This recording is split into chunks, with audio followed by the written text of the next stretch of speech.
बेंगलुरु भारत के कर्नाटक राज्य की राजधानी है। स्थान, यह भारत का तीसरा सबसे बड़ा नगर और पांचवां सबसे बड़ा महानगरीय क्षेत्र है।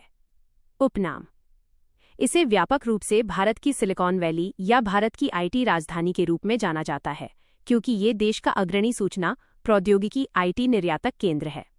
इसे पहले garden city of India, Bharat का उद्यान नगर भी कहा जाता था। ऊंचाई और मौसम, यह दक्षिण भारत में दक्कन के पठार पर लगभग 900 मीटर की औसत ऊंचाई पर स्थित है। भारत के महानगरों में इसकी ऊंचाई सर्वाधिक है।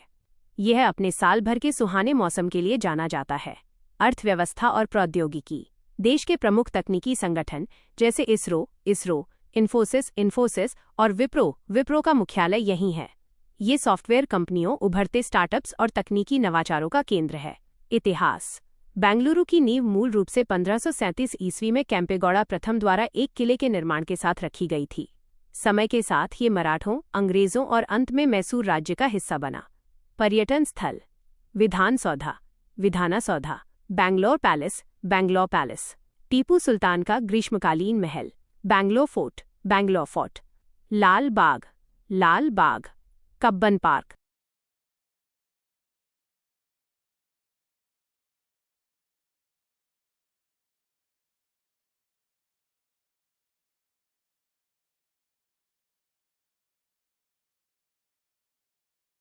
बेंगलुरु भारत के कर्नाटक राज्य की राजधानी है।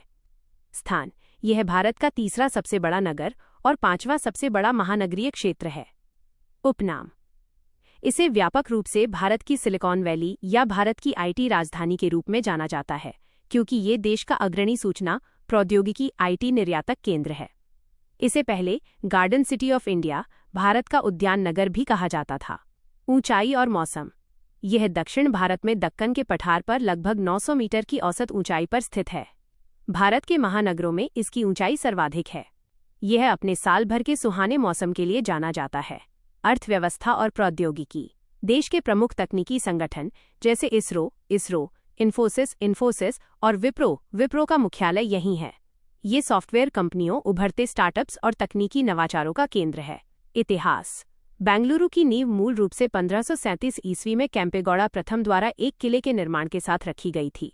समय के साथ ये मराठों, अंग्रेजों और अंत में मैसूर राज्य का हिस्सा बना। पर्यटन स्थल, विधाना सौधा, बैंगलोर पैलेस, टीपू सुल्तान का ग्रीष्मकालीन महल, बैंगलोर फोर्ट, लाल बाग, कब्बन पार्क।